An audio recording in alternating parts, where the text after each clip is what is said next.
Hadirat-Mu begitu kuat mencengkram kami. Kiranya Engkau menolong kami untuk menangkap apa yang menjadi isi hati-Mu. Dalam nama Tuhan Yesus. Dalam nama Tuhan Yesus. Amin. Amin. Haleluya. Haleluya. Haleluya.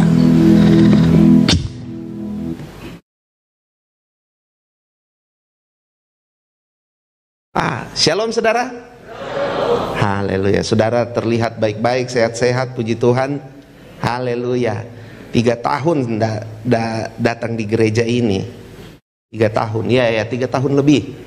3 tahun lebih. Tapi puji Tuhan, saya lihat saudara baik-baik semua. Salah satu hal yang membuat saya bersuka cita adalah Yusuf menyanyi. Haleluya. Biasanya Yusuf main drum saja, tapi Yusuf menyanyi. Waktu ibadah online pernah saya lihat dia WL. Wah, luar biasa. Puji Tuhan. Ada beberapa anak yang masih biasa saya lihat-lihat lah di Instagramnya. Tapi saudara, bersuka cita bisa ada di gereja ini, bersuka cita bisa menyampaikan isi hati Tuhan kepada saudara. Saya diberi tema Victory is ours. Kemenangan itu adalah milik kita. Nah, yang menjadi masalah kita itu sebenarnya bukan soal apakah kemenangannya itu sudah kita punya atau belum, bukan. Tapi yang menjadi masalahnya kita itu adalah apakah kita hidup berkemenangan atau tidak. Nah, ini yang merupakan ironi dari kehidupan orang-orang Kristen, bahwa orang-orang Kristen itu sebenarnya telah dianugerahi kemenangan, tetapi mereka tidak hidup berkemenangan. Mereka tidak hidup mengalami kemenangan. Jadi orang-orang Kristen, salah satu tanda ya, salah satu indikasi kecil saja kita tidak hidup berkemenangan itu kita selalu ngomong kayak begini. Memang Pak, kita ini masih daging. Gitu, akrab itu, dan kata-kata begitu dia dari mulut saudara tuh. Iya Pak, kita kan masih injak tanah Pak. Biasa kalau jatuh mah ya gimana tuh mah. Ya namanya juga masih manusia Pak. Ya. Kita selalu berupaya untuk bilang begini, daging kita itu berat. Ya biasa Pak, tekanan hidup memang begitu Pak. Namanya juga tekanan hidup mah. Kalau di gereja mah kita lupa 30 menit Pak, lupa sejam lah. Sejam kita lupa muji Tuhan, dengar firman Tuhan, kayaknya kita dihibur. Begitu keluar gereja Pak, aduh Tuhan Yesus, iblis itu Pak, luar biasa. Itu suka ngagung-ngagungin iblis gitu. Oh iblis itu, aduh iblis itu, aduh. Pokoknya kita ini jarang sekali punya punya statement yang positif.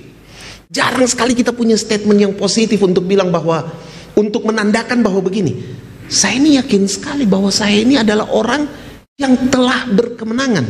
Nah, mari saya beritahu fakta kemenangan, tentang kemenangan bagi orang percaya. Kemenangan bagi orang percaya itu bukan akan, tetapi sudah. Nah, itu yang paling penting. Makanya saya bilang tadi begini, orang Kristen harus hidup berkemenangan, mengalami. Karena apa? Kemenangan dalam terminologi kekristenan itu bukan akan, tapi sudah selesai. Waktu Yesus berteriak di kayu salib sudah selesai, itu kemenangan adalah milik kita. Makanya umat-umat percaya itu diidentifikasikan sebagai lebih dari pemenang. Iya kan Bapak Ibu suka nyanyi, lebih dari pemenang dalam segala perkara. Tapi kan kita nyanyi doang. Begitu dalam kehidupan sehari-hari, ya Pak gimana dong Pak, kita suka begitu. Nah padahal kemenangan itu sudah milik kita. Nah pagi hari ini saya ingin menyampaikan kepada saudara tentang bagaimana kita bisa hidup di dalam kemenangan itu. Bagaimana saudara mengembangkan kesadaran untuk hidup dalam kemenangan.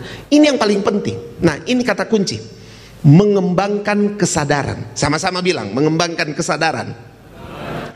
Mengembangkan kesadaran itu penting, karena mengembangkan kesadaran itu begini, berarti mengembangkan pengetahuan yang saudara tahu itu selalu saudara ingat dan selalu saudara kembangkan menjadi dasar kehidupan saudara. Jadi dia tidak tinggal hanya sebagai pengetahuan, tapi selalu dikembangkan. Iya toh? Selalu dikembangkan. Nah, 1 Yohanes 5 ayat 4 berkata begini. Ya, kita buka ya, 1 Yohanes 5 ayat 4. Apakah kunci kemenangan orang percaya itu? Apa kunci kemenangan orang percaya itu? Nah, itu dikatakan begini. Kita baca sama-sama ya, kita baca sama-sama. 1, 2, 3. Sebab semua yang lahir dari Allah mengalahkan dunia, dan inilah kemenangan yang mengalahkan dunia. Wow, sekali lagi, apa yang mengalahkan dunia? Berarti hidup berkemenangan itu dimulai dari sebuah hal yang ada diinstal Tuhan dalam saudara. Saya pakai bahasa komputer. Sudah diinstal Tuhan dalam saudara. Apa itu? Iman. Iman. Jadi kunci kemenangan kita itu adalah iman. Nah, masalahnya begini, kita suka lacur sama iman kita. Iman itu, saudara, tidak bisa ditujukan pada hal-hal yang lain selain Tuhan. Karena iman itu harus kepada Tuhan. Nah, masalahnya begini, saya dan saudara suka melacurkan iman kita dengan mengarahkan iman kita pada kebutuhan-kebutuhan kita. Contoh, anak muda, saya beriman supaya saya dapat jodoh. Loh, saya beriman supaya saya bisa beli rumah. Saya beriman supaya saya sembuh. Saya beriman supaya saya begini. Kalau saudara dengar ini kan akrab kan, keluar dari mulut kita ini akrab banget ini. Kita kan selalu pikir begini, benar, saya beriman supaya saya nggak ngutang. Saya beriman supaya saya begini. Tapi sadar nggak saudara bahwa kata-kata itu sebenarnya saudara sedang mengarahkan iman saudara bukan kepada Tuhan, tapi pada kebutuhan saudara.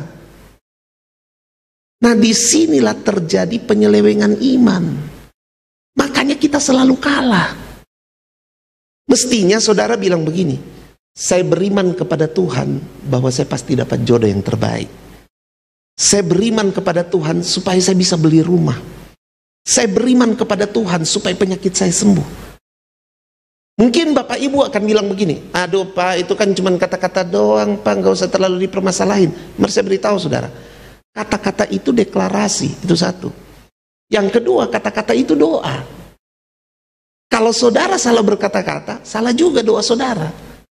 Kalau saudara salah berkata-kata, salah juga deklarasi saudara. Contoh, kalau saudara menyebut Pancasila, saudara salah sila saja. Sila pertama saudara baca di sila ketiga, itu fatal loh hukumnya. Itu fatal. Tidak boleh salah menyebut. Susunan sila-sila itu tidak boleh salah. Makanya di Manado dulu ada orang yang salah baca Pancasila. Sampai akhirnya dia pikir Pancasila sudah jadi 6. Karena dia punya cara baca begini. 1, Pancasila. 2, salah. Mestinya Pancasila baru 1. Dia tidak. 1, Pancasila. Akhirnya waktu sudah begitu dia baca-baca, kok 6? 6. Dia juga nggak yakin. Ya salah. Karena Pancasilanya dia sudah salah sebut. Itu saja untuk hal begitu fatal saudara. Apalagi firman, apalagi iman. Nah, kita kan suka begitu, iman kita tanpa saudara, saya ingin saudara mengerti begini. Apa yang saudara katakan itu diam-diam membentuk cara berpikir saudara. Hati-hati loh dengan apa yang kita katakan. Saya ingat ada teman saya, adik rohani saya lah di gereja. Itu papanya setiap kali marah sama dia, papanya selalu bilang begini, memang dasar kamu bencong. Setiap marah papanya selalu bilang, memang kamu bencong. Kasus apa, pokoknya bencong. Pokoknya bapaknya boleh marah apa saja, ujungnya kamu bencong. Saudara tahu, anak ini kemudian waktu usia remaja, dia dilecehkan sama tetangganya, om-om. Lihat ya, dilecehin sama tetangganya, om-om. Setelah dilecehin begitu, kemudian dia jadi gay. Apa itu? Kata-kata, saudara. Nah, makanya saudara hati-hati. Kata-kata ini, aduh, firman Tuhan bilang begini, perkataan kita itu berkuasa. Nah, mari saya beritahu, awal kemenangan orang percaya itu dimulai dari imannya. Dan iman itu Secara sederhana manifestasinya dimulai dari apa? Apa yang saudara katakan. Nah, terbanyak kekalahan kita itu adalah salah berkata-kata. Nah, paling ironis adalah kita salah berkata-kata dalam doa. Itu Yakobus pasal 4, saudara akan lihat di situ. Di Yakobus pasal 4 itu diberitahu di ayat 1, 2, 3, terutama di ayat 3. Di ayat 3 dari Yakobus pasal 4 itu dibilang begini, kamu itu bisa salah berdoa loh. Kenapa salah berdoa? Karena apa yang kamu minta hendak kamu puaskan untuk keinginanmu. Bagaimana itu orang yang memuaskan keinginan? Nah, itu yang melacurkan iman. Yang selalu bilang gini, saya beriman supaya saya begini. Imannya itu dicantolkan kepada apa yang dia pengen. Akhirnya salah berdoa. Padahal iman itu harus kepada Tuhan. Sebab iman itu memang harus pada Tuhan, tidak bisa ke tempat yang lain. Oke? Tangkap ini saudara. Iman harus pada Tuhan. Amin. Saya beriman kepada Yesus bahwa saya pasti dijamah Tuhan. Saya beriman kepada Yesus bahwa saya tidak kontrak lagi. Saya beriman kepada Yesus bahwa saya pasti akan melunasi utang-utang saya. Saya beriman kepada Yesus bahwa penyakit saya akan disembuhkan. Imannya pada Yesus. Berarti waktu saudara terima jawaban doa saudara, tidak ada sedikit pun kemuliaan pada kekuatan saudara, tapi kemuliaan hanya bagi Tuhan. Saya beriman pada Yesus supaya pelayanan ini berhasil. Saya beriman kepada Yesus supaya firman-Nya saya juga belajar seperti itu saudara. Supaya apa? Supaya saya tidak melihat apa yang saya kerjakan itu hanya dari kekuatan saya. Nah, ini dia saudara. Iman harus pada Yesus. Itu bottom line-nya. Kalau saudara mau hidup berkemenangan, ingat, jangan lacurkan iman saudara. Iman hanya kepada Yesus. Nah, setelah saudara firm dengan hal ini, maka kemudian saudara harus, untuk memiliki hidup yang berkemenangan, saudara harus begini. Saudara harus hidup dalam cara pandang iman. Hidup dalam cara pandang iman. Bagaimana iman itu memandang kita, seperti itulah kita hidup. Nah, coba kita lihat dulu iman. Ibrani 11 ayat 1 kan. Ibrani 11 ayat 1 bilang apa?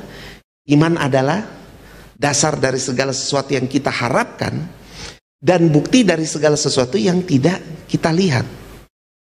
Nah, dia adalah dasar dari segala sesuatu. Apa saja yang saudara harapkan harus berdasarkan iman. Lalu kemudian dia adalah bukti dari segala sesuatu yang tidak kita lihat. Berarti begini, iman itu tidak perlu dilihat. Yang paling penting saudara harus tahu, sebelum bahkan dia dapat dilihat, dia sudah terbukti. Nah, itu yang paling penting. Sebelum dia terlihat, dia sudah harus terbukti. Abraham itu bertahun-tahun dia tidak lihat bukti imannya. Dia cuma disuruh lihat apa? Pasir di laut, bintang di langit. Jadi trainingnya Abraham lihat pasir di laut, bintang di langit. Tiap malam Tuhan suruh keluar, pandanglah bintang-bintang Abraham. Pak Bu, kalau 1-2 hari Pak Bu disuruh begitu, seminggu lah. Kan kagak bosan kan, biasa aja. Seminggu disuruh begitu, malam-malam lihat bintang yuk nak, lihat bintang. Seperti itulah keturunanmu. Pagi-pagi lihat pasir nak, seperti itulah banyaknya keturunanmu. Kalau seminggu disuruh begitu, belum mengeluh. Bertahun-tahun disuruh begitu, mengeluh enggak Pak? Mengeluhlah. Mengeluh. Ya elah. Saudara bolak-balik disuruh lihat bintang bulan, bintang pasir. Ngeluh juga lama-lama bikin. Gua bolak-balik lihat bintang pasir, bintang mana anak gue, mana turunan gua, nggak ada. Tapi tiap hari Tuhan training, lihat bintang, lihat pasir, setiap hari. Tapi benar ayat ini. Iman itu bukti dari yang tidak kelihatan. Intinya Tuhan mau bilang begini, kamu memang tidak perlu lihat, tapi kamu harus belajar melihat yang tak terlihat. Wow, Ternyata hidup berkemenangan itu adalah mulai belajar melihat apa yang tidak terlihat. Nah, melihat apa yang tidak terlihat ini adalah cara pandang iman. Begitulah kita menang. Kita harus mulai memandang apa yang tidak kelihatan. Orang lain mungkin tidak kelihatan. Orang lain mungkin bilang, enggak segitu. Tapi menurut kacamata iman, jadi. Oh, jadi. Jadi, saudara harus percaya. Saudara harus percaya, sebab ini cara pandang iman. Nah, bagaimanakah cara kerja dari cara pandang iman itu? Nah, ada 3 hal saya mau sodorkan pada saudara. Saya berdoa 3 hal ini yang akan membuat saudara hidup berkemenangan. 3 hal ini yang akan membuat saudara mengalami hidup dalam iman itu ternyata hidup yang berkemenangan. Karena 1 Yohanes 5 ayat 4 tadi bilang apa? Rahasia kemenangan kita atas dunia adalah apa? Iman kita. Berarti mari kita lihat bagaimana cara pandang iman terhadap kita. Yang pertama, kalau saudara mau hidup dalam cara pandang iman, otomatis saudara harus hidup pada cara Tuhan memandang saudara. Cara Tuhan memandang saudara. Wah, cara Tuhan memandang saudara itu ajaib loh saudara. Nah, saya sodorkan cerita ini. Cerita ini terdapat di Hakim-Hakim 6 ayat, ya Hakim-Hakim pasal 6 lah. Hakim-Hakim kalau saya mau kasih penekanannya itu di ayat 11 dan ayat 12. Kitab Hakim-Hakim. Di kitab Hakim-Hakim ini ada seorang pemuda. Ini kan Harnasyut tuh. Anak Yud dengar ini baik-baik. Ada seorang pemuda bernama Gideon yang lagi bersembunyi ketakutan. Aduh, kasihan. Alkitab berkata begini, Gideon itu lagi bersembunyi ketakutan. Dia sedang mengirik gandum di tempat pemerasan anggur. Kalau saudara sudah pernah lihat itu tempat mengirik gandum dan tempat pemerasan anggur, saudara akan bisa tahu bahwa apa yang dilakukan Gideon ini memang karena ketakutan. Karena tempat pemerasan anggur, dia itu memang sembunyi. Dia mengirik gandum di tempat pemerasan anggur. Dia dengan penuh ketakutan. Karena orang Israel waktu itu ada dalam jajahan orang Amalek. Dia takut minta ampun. Tapi coba kita baca ya, kita baca saja ayatnya. Hakim-Hakim 6 ayat 11 sampai 12. Kemudian datanglah malaikat Tuhan dan duduk di bawah pohon tarbantin di Ofra, kepunyaan Yoas orang Abiezer itu. Sedang Gideon anaknya mengirik gandum dalam tempat pemerasan anggur agar tersembunyi bagi orang Midian. Malaikat Tuhan menampakkan diri kepadanya dan berfirman kepadanya demikian. Tuhan menyertai engkau, ya pahlawan yang gagah berani. Ya elah. Ini orang yang lagi lutut-lutut longgar. Yang lagi ketakutan. Terus malaikat nyapanya apa? Malaikat bilang begini, Tuhan menyertai engkau, hai kamu pahlawan yang gagah berani. Gagah berani dari mana?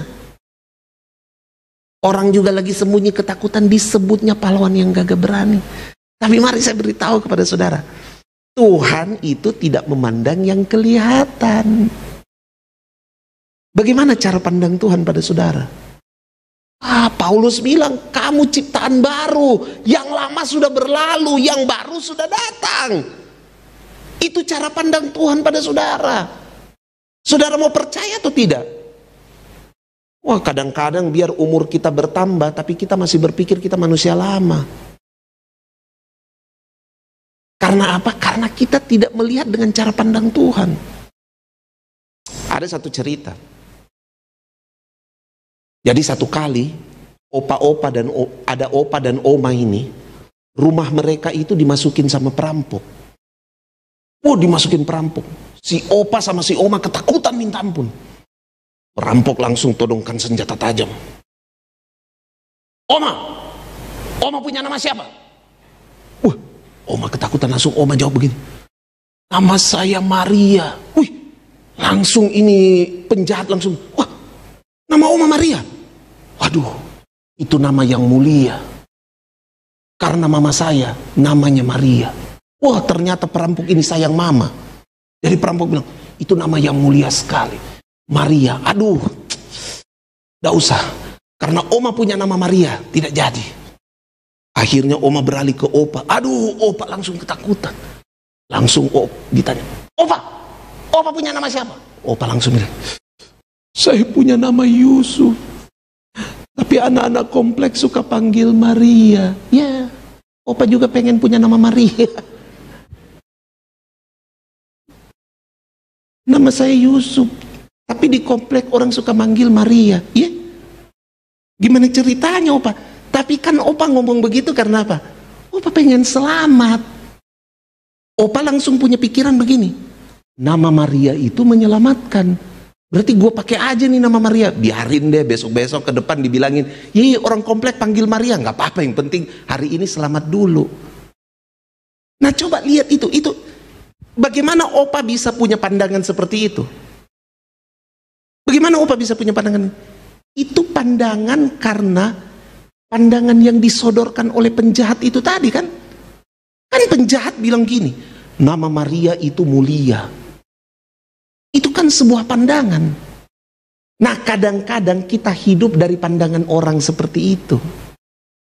Akhirnya kita mencari jalan sesuai dengan kata orang itu. Seperti Opa ini.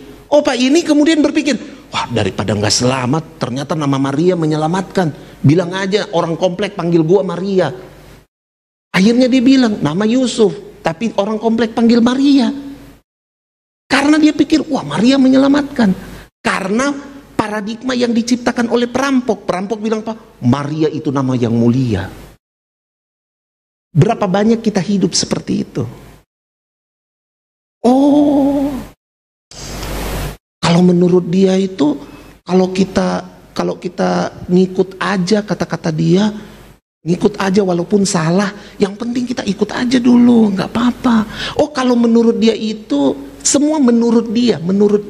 Kita hidup menurut pandangan keadaan, kita hidup menurut pandangan situasi.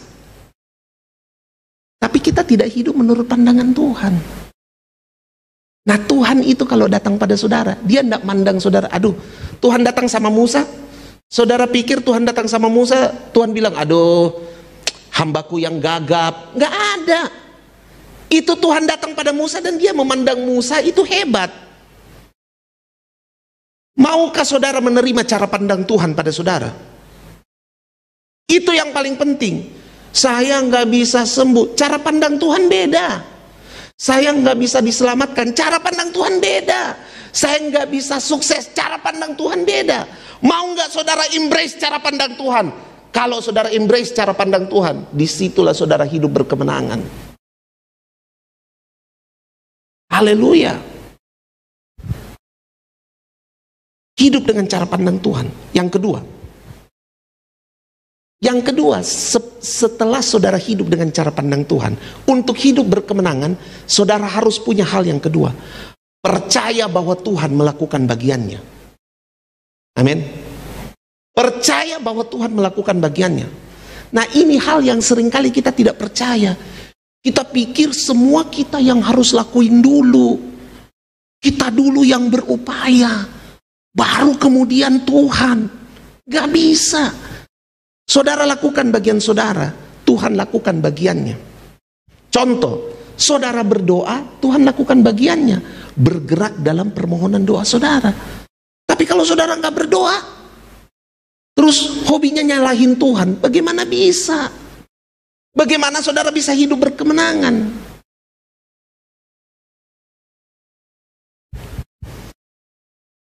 Area yang paling sering kita gagal mempercayai Tuhan melakukan bagiannya, itu adalah area yang disebut kekhawatiran. Nah karena ini Harnasiut, saya sodorkan beberapa hal yang mengkhawatirkan anak muda. Ada hal-hal yang mengkhawatirkan kekhawatiran anak muda itu tidak seperti kita Pak Bu. Anak muda punya kekhawatiran yang agak unik. Kekhawatiran anak muda yang pertama itu adalah ini. Khawatir karena tidak eksis. Khawatir karena khawatir kalau dianggap tidak ada. Wah anak muda khawatir sekali tuh kalau dianggap tidak ada. Makanya gereja harus menyikapi ini dengan hati-hati. Karena sekarang dunia telah memberikan platform. Dunia memberikan platform apa? Media sosial. Jadi tidak perlu, Jadi, Pak Bu, sekarang itu Pak Bu, anak-anak muda itu sudah nggak bisa lagi kita bilang begini, oh kalau kamu sungguh-sungguh, kamu nanti baru bisa dapat panggung di gereja. Udah nggak bisa Pak Bu. Sekarang anak muda itu, lo nggak kasih gue panggung, ya gue ciptain panggung. Kan bisa. Panggung itu sekarang sebatas handphone. Begitu lo pegang handphone, kamera jalan, udah lu dapat panggung. Lu nggak perlu harus ya di gereja mesti ada seleksi, ada ini audisi, ada sekarang mah mereka nggak perlu gitu. Mereka begitu lihat, begitu punya HP, ada kamera, kameranya bagus, filternya mantap, wah udah selesai. Sudah nggak ada lagi bilang kerinduan. Aduh kita mau ini, nggak ada. Yang penting dapat panggung. Mereka bisa nyiptain panggung sendiri. Mereka mau curhat, mereka mau apa, semua. Zaman dulu kan, zaman ya paling terakhir lah, zaman saya lah. Kalau kita mau curhat, kita pakai apa? Buku harian. Diari. Terus diarinya kagak boleh dibaca. Harus sembunyi-sembunyi, diumpetin di mana begitu. Pokoknya kagak boleh dibaca, malu. No, kalau mereka kan enggak sekarang. Lebih banyak yang baca kan lebih bagus. Curhat di TikTok, curhat di media sosial, curhat di mana begitu. Kalau nggak ada yang like marah. Masa gue posting yang likes cuma 12? Curhat marah nggak dilihat. Dulu kita sembunyi-sembunyi loh kalau curhat. Sekarang nggak, harus di like. Harus banyak yang lihat. Viewersnya berapa ya? Tapi itu kekhawatiran anak muda. Bahwa mereka tidak dianggap ada, tidak eksis. Itu kekhawatiran anak muda. Tidak dianggap ada. Kalau saudara tidak hidup berkemenangan, mau jadi apa kita? Ada beberapa hal yang lain, tapi tidak usahlah saya bahas. Karena waktunya tinggal sedikit. Tapi saudara harus percaya begini. Tuhan itu melakukan bagiannya bagi kita. Percaya saudara? Karena itu yang membuat kita hidup berkemenangan. Daud itu 33 tahun jadi raja, kagak pernah kalah perang. Baca Alkitab saudara. 33 tahun dia jadi raja, dia nggak pernah kalah perang. Resep cara berperang Daud itu cuma satu. Setiap kali berperang, dia nanya Tuhan. Daud itu bukan orang yang berperang karena pengalaman. Oh, gua dulu waktu gua ngalahin Goliat tuh, gua tuh caranya gini, gampang aja, piece of cake, gampang. Gua gini. Gak ada. Daud itu benar-benar dia ngandelin Tuhan. Itu resepnya satu aja. Dia tahu bahwa Tuhan bakal melakukan bagiannya. Itu Daud. Karena hal tersebut 33 tahun kagak pernah kalah perang. 33 tahun Pak Bu. Itu bukan waktu yang pendek untuk terus menang. Ya paling tidak dalam 33 tahun itu kalau menurut ukuran kita lah ya adalah satu kali kalah gitu. Enggak loh, enggak pernah kalah. Daud enggak pernah kalah. Saya yakin tentara-tentara di zaman Daud itu pada frustrasi semua gitu. Pengen ngerasain bagaimana sayatan tombak gitu. Saya enggak pernah kalah. Enggak pernah kalah. Wah, kita ini menang terus loh. Pengen juga merasakan gimana rasanya kalah. Enggak pernah. 33 tahun. Resepnya cuma apa? Tuhan melakukan bagiannya. Nah, yang terakhir. Yang terakhir adalah ini. Yang terakhir adalah kunci kemenangan kita di dalam iman itu adalah bahwa kita percaya iman kita itu akan mendatangkan kasih karunia demi kasih karunia. Apa itu kasih karunia, saudara? Apa itu kasih karunia? Kasih karunia itu sebenarnya bicara ini. Tanda tidak menyerahnya Tuhan untuk tetap menerimamu apa adanya. Saya ulang. Kasih karunia itu apa? Tanda tidak menyerahnya Tuhan terhadap dirimu. Itu kasih karunia. Kita ini saudara ditinjau dari banyak hal. Ya ampun. Siapa sih yang gak menyerah dengan kita? Kita yang kepala batu. sok tahu, banyak ngelawannya, dikit-dikit protes, ngerasa lebih pintar, sombongnya minta ampun. Wah, udahlah kita itu. Ya apalagi saya. Tapi Tuhan itu tidak pernah menyerah sama kita loh. Bukti saudara masih ada di sini saja, masih ikut ibadah di sini, itu tanda Tuhan tidak menyerah sama saudara. Iya kan? Kita pergi ke gereja, dengar khotbah, apatis, cenderung ngantuk, nggak suka. Tapi Tuhan nggak menyerah tuh untuk mengasihi kita. Coba kalau Tuhan zaman perjanjian lama, habis deh kita baru menguap di Bait Kudus ini, kita baru petir datang. Baru menguap saudara. Lo zaman sekarang enggak, saudara tidur di gereja juga kagak ada petir yang datang. Gak ada. Gak ada. Bahkan dari sesama manusia saja tidak ada yang menghakimi saudara. Oh, sekarang di gereja itu orang sudah lebih pengertian lah sama orang yang tidur di gereja. Iya loh, orang sekarang apalagi sejak selesai masa pandemi, kalau orang tidur di gereja, begitu lihat orang tidur, orang pasti bilang, gak apa-apa, capek. Iya loh, orang lebih bertoleransi sekarang dengan orang tidur. Dulu kan kalau orang tidur di gereja pada dilihat, ih gila, ilernya, Tapi sekarang enggak loh, sekarang orang Kristen boleh dikata dalam tanda kutip lebih bijak. Jadi kalau orang tidur di gereja kayak, kasihan dia lelah. Saya nggak tahu itu baik atau buruk, saya nggak tahu juga. Tapi yang saya mau bilang pada saudara itu begini, Tuhan itu mengasihi saudara berulang-ulang. Amin. Kasih karunia itu sebenarnya begini, mengasihi berulang-ulang. Tahukah saudara kunci kemenangan kita? Kita yakin Tuhan mengasihi kita berulang-ulang, dan kita mengasihi sesama kita juga berulang-ulang.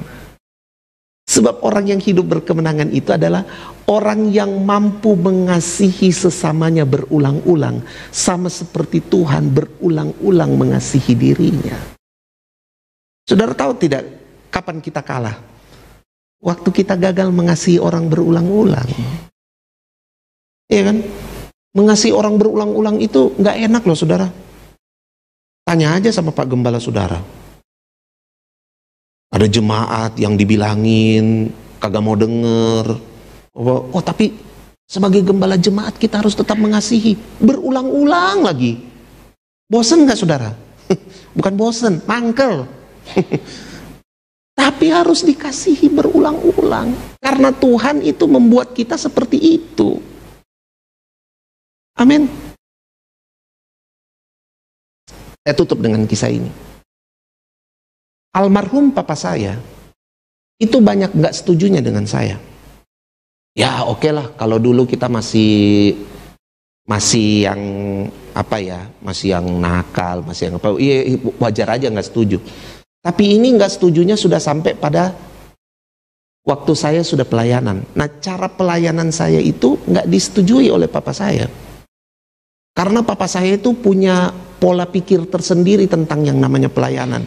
Dia nggak bisa terima saya dulu pelayanan dengan anak-anak yang apa, anak-anak pang begitu, anak-anak yang gitu-gitulah. Dia nggak bisa terima saya penginjilan di lapangan basket. Buat dia ngapain lapangan basket, penginjilan di gereja aja gitu. Dia nggak bisa terima waktu saya penginjilan lewat band, main musik dan segala macam. Even dia ngelihat bahwa ada jiwa yang bertobat dari pelayanan musik saya, dia tetap bilang, nggak seperti itu pelayanan mah harus begini. Gitu. Dia tetap beda aja. Tapi papa saya itu memang dia belajar mengasihi saya berulang-ulang. Pada akhirnya saya mengerti begini. Di ujung waktu dia sakit, dia kemudian cerita sama saya. Dia bilang begini, "Nak, kamu itu, banyak hal dari kamu itu yang papa benar-benar tidak setuju. Dan sampai hari ini pun Papa tidak mengerti. Papa tidak bisa paham dengan banyak hal yang kamu buat dan keputusanmu. Papa tidak bisa mengerti. Papa tidak bisa ini. Tapi Papa cuma mau bilang sama kamu, Papa lihat Tuhan itu sayang banget sama kamu. Karena Papa lihat Tuhan sayang sama kamu, Papa juga jadinya tidak pernah berhenti untuk mengerti tentang kamu. Karena Papa lihat Tuhan saja sayang sekali sama kamu. Masakan Papa yang dipercaya sebagai orang tuamu tidak mau melakukan yang seperti Tuhan lakukan? Tidak menyerah untuk mengerti apa yang kamu buat. Itu saya dengar begitu, saya langsung, oh Tuhan. Ternyata bertahun-tahun itu Papa saya berupaya keras untuk mengerti saja. Karena dia cuma yakin gini, Tuhan saja ngerti. Kenapa saya tidak belajar mengerti? At the end of the day, memang Papa saya tidak mengerti semuanya. Tapi dia belajar mengerti. Itu kasih karunia. Amin. Itu hidup dalam kasih karunia. Saya yakin saudara, Papa saya itu orang yang hidup dalam kemenangan demi kemenangan. Karena dia telah belajar hidup dalam kasih karunia itu. Nah, saya mau encourage saudara, jangan menyerah untuk mengasihi. Amin. Karena waktu kamu mengasihi, kamu sedang hidup dari kemenangan yang satu pada kemenangan yang lain. Dari kemuliaan yang satu pada kemuliaan yang lain. Sehingga pada akhirnya saudara bisa berkata dengan lantang di hadapan Tuhan, bahkan di hadapan iblis, saudara bisa bilang begini, kemenangan itu adalah milik saya. Victory is ours. Not by my might. Bukan karena kekuatan, bukan karena kegagahan saya. Not by power. Tetapi apa? Tetapi semua oleh karena kasih karunia Tuhan. Apa itu kasih karunia Tuhan? Tuhan yang tidak pernah menyerah untuk mengasihi saya, menerima saya, mengerti saya, memahami saya. Tuhan Yesus memberkati saudara. Haleluya, haleluya. Mari berikan kemuliaan bagi Tuhan Yesus. Haleluya. Saya ingin berdoa bagi Bapak Ibu. Mari kita tunduk kepala, kita berdoa. Haleluya, haleluya. Haleluya. Bapak hamba berdoa agar kami semua boleh hidup di dalam kemenangan. Kemenangan yang dikatakan sebagai kemenangan iman. Mengapa disebut kemenangan iman? Karena kemenangan yang didasari oleh kepercayaan kami yang ditaruh di dalam Kristus. Hati kami yang diletakkan di dalam Kristus. Karena di dalam Kristus terdapat segala sesuatu.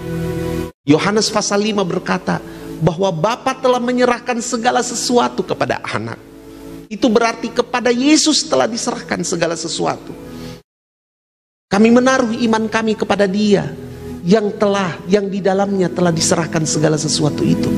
Dan kami akan melihat bagaimana Tuhan mengerjakan segala sesuatu dalam hidup kami. Hanya untuk memberikan bukti bagi kami dan ingin berkata, nak,